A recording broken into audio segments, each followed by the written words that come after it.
A lo largo de Europa, el barroco tuvo diversos nombres, ¿ya? Estos nombres no solamente enfocaban las escuelas que desarrollaban este tipo de literatura, ¿no es cierto? Un tipo de literatura original, un tipo de literatura que se refleja en un lenguaje individual y egoísta, ¿no es cierto? Sino que también, de alguna manera, estas diferentes perspectivas, sus diferentes nombres, solamente enfocan, o digamos, enfocan de alguna manera un tipo de literatura que no es la literatura popular que de alguna manera se busca, ¿no es cierto? Sino es más bien una literatura que rechaza la vinculación social, ¿no es cierto? Rechaza de alguna manera el contexto en el cual se vive porque Europa entra en una decadencia, sobre todo España entra en esta decadencia.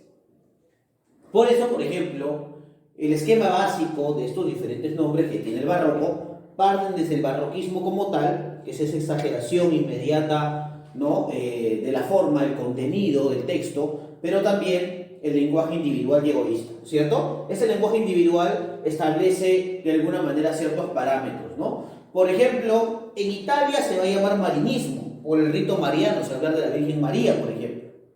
El barroco, ¿no es cierto?, en Francia se va a ver preciosismo, por la manera o la forma como se componen los poemas. En Inglaterra se va a llamar eufemismo. ¿Y por qué? Porque las palabras pretenden decir algo que la ironía las cuestiona. Por ejemplo, ¿no es cierto? Ahora, en España, el barroquismo tiene dos escuelas y tiene dos ámbitos: el culteranismo y el conceptismo, ¿correcto? Que vamos a explicar a continuación. Pero culturalismo ya sabemos por qué, ¿no? Porque de alguna manera se entendió por hombres cultos. Y conceptismo porque abunda en conceptos, ¿no es cierto? En palabras.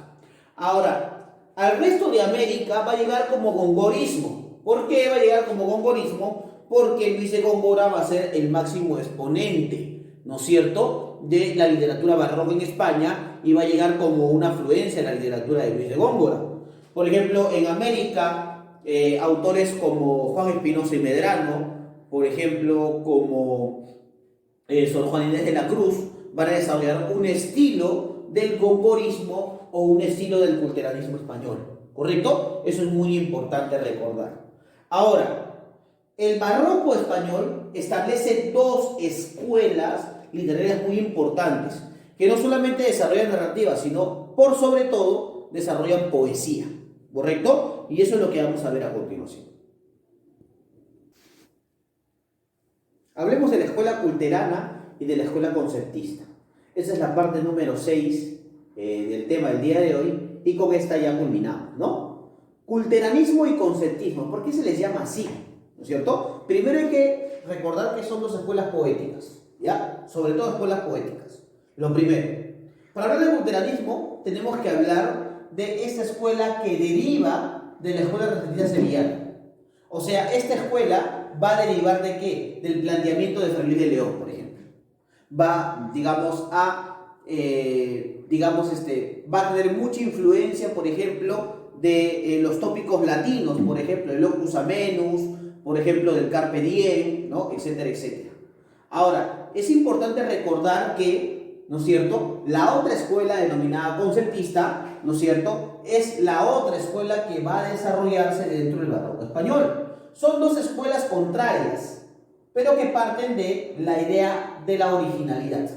Ahora, son dos escuelas contrarias tanto así que los representantes de estas escuelas también se oponen en la vida real, ¿no? Tienen estos conflictos evidentes donde no solamente la burla y la sátira se hacen presentes en sus versos, sino que también hay que recordar que estos representantes tienen de alguna manera una rivalidad literaria, sobre todo, ¿no? Eso también es muy importante.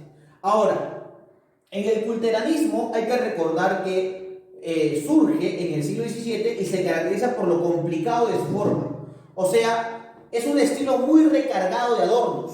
Por eso es que ellos usan, por ejemplo, la metáfora, la imagen y el hipérbato. O sea, utilizan mucho esto. Por ejemplo, la metáfora como una reflexión analógica de la realidad, el hipérbato como una especie de desorden de las palabras, ¿no es cierto?, pero también la imagen que proyecta. Todo poema proyecta una imagen, y eso es lo que tratan de representar dentro del culteranismo, ¿correcto? Ahora, Por otro lado, el conceptismo, ¿no es cierto? Se debe el nombre del conceptismo al empleo reflexivo y constante de conceptos sutiles, ¿correcto? Rebuscados y extravagantes. Profesor, ¿y por qué estos partían de conceptos rebuscados y extravagantes? Porque la finalidad de la literatura conceptista es la originalidad, ¿no es cierto? Mientras que la finalidad de la obra de Luterano es partir de un lenguaje individual, ¿no es cierto? La finalidad del conceptismo es llegar a la originalidad, ¿correcto? Eso es importante recordarles. Ahora, hay que recordar también, chicos, que en el culteranismo existe un estilo oscuro y afectado. ¿Cómo oscuro? Poco entendible. ¿Y afectado por qué? Porque utilizan elementos de otras periferias culturales, ¿correcto? Son como... es como un estilo que trata de condensar diferentes formas y diferentes estilos poéticos en uno solo.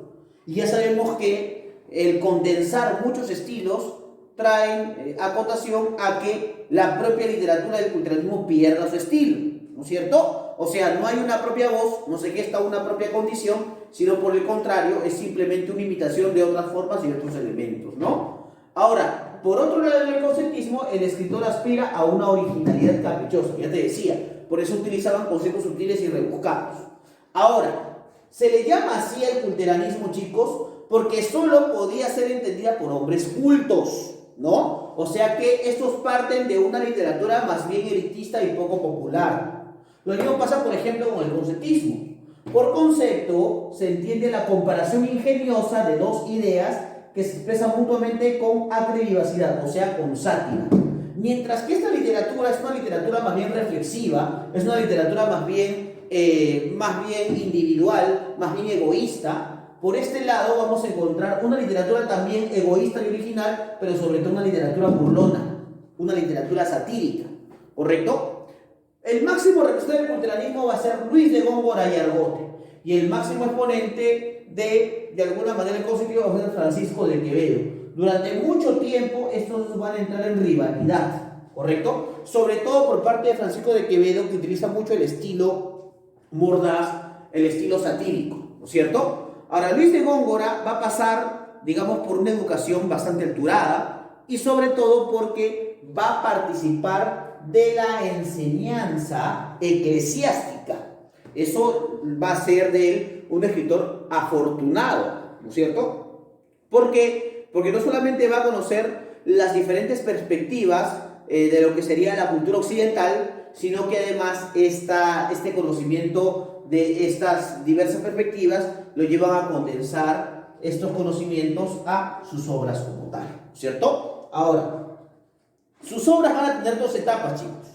Una etapa donde a él se le va a llamar Ángel de Luz, ¿no es cierto?, que es en 1609, donde su producción poética fue sencilla, entendible, por eso Ángel de Luz. Pero cuando él crece y hasta su muerte va a ser llamado Ángel de Tinieblas. ¿Y por qué, profesor? Porque ya su obra se volvió poco entendible, ininteligible, poco clara, ¿correcto? Ahora, si bien es cierto, la literatura de Luis de Góngora tiene un estilo oscuro y afectado, siempre tiene una vinculación, a pesar de original, tiene una vinculación clara y popular, a pesar de que de alguna manera no lo logra, ¿no es cierto? Entonces, ¿por qué te remarco esto? Porque esto ha venido en un examen de admisión, ¿correcto? ¿Por qué se le llama Ángel de Luz y por qué se le llama Ángel de Tinieblas?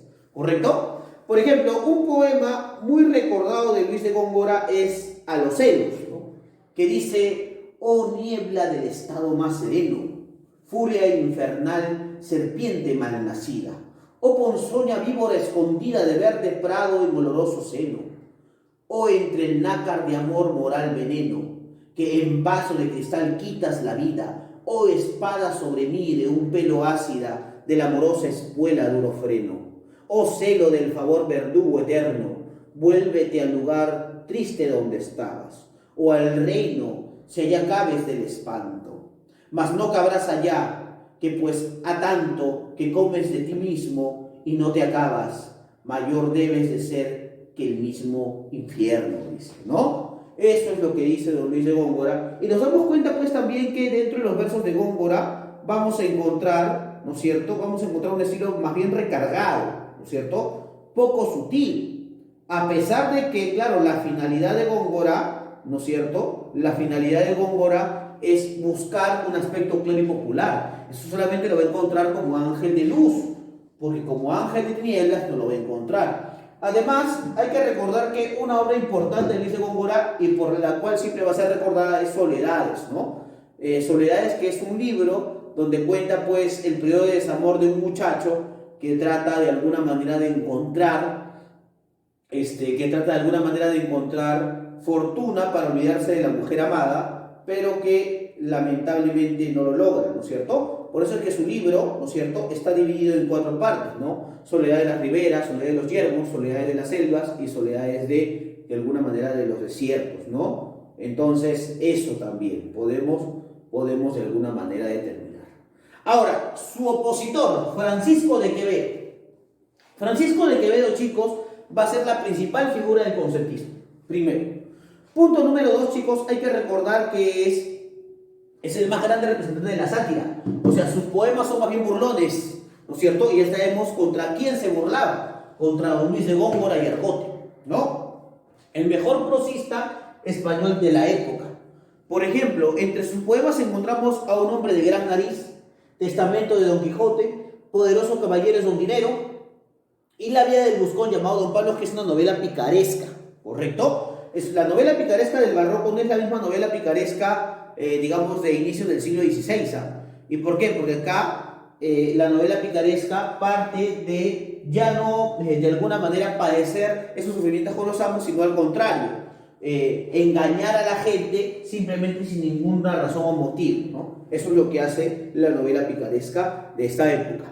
Por ejemplo, uno de los poemas más recordados de Francisco de Quevedo es A un hombre de gran nariz, que es la burla manifiesta hacia don Luis de Góngora. ¿Por qué? Porque, claro, don Luis de Góngora tenía una nariz respingada, ¿no es cierto? Y entonces por eso se burlaba de don Luis de Góngora, ¿no? Francisco de Quevedo, en Un hombre de gran nariz, dice lo siguiente, ¿no? Érase un hombre a una nariz pegado, dice, ¿no? Érase una nariz superlativa, érase una alquitara medio viva, érase un peje espada mal barbado, era un reloj de sol mal encarado, érase un elefante boca arriba, érase una nariz ayón y escriba, un ovillo nazón mal narigado, érase el espolón de una galera, érase una pirámide de Egipto, las 12 tribus de narices era, érase un naricísimo infinito, frisón archinariz caratulera, sabayón garrafal morado y frito, ¿no? Ahí está. Entonces, chicos, con eso hemos terminado de alguna manera lo que sería el tema del barroco español, que representa esta crisis española de la época, que se entiende como la parte final de la Edad de Oro, y además se representa en estas dos escuelas del culturalismo y conceptismo con Luis de Góngora y Francisco de Quevedo. Ya sabes que tienes que ilustrar el tema, ya sabes que de alguna manera tienes que pegar poemas de Luis de Góngora y de Francisco de Quevedo también, ¿no es cierto? Y eso sería conmigo dentro de este curso denominado Literatura para ustedes, chicos de tercer año. Si tienes alguna pregunta o alguna consulta, no te olvides de escribirme al YouTube, que yo con gusto te voy a responder. ¿Correcto, chicos? Entonces ya la próxima semana vemos razonamiento verbal. Chau, chau, chicos, cuídense.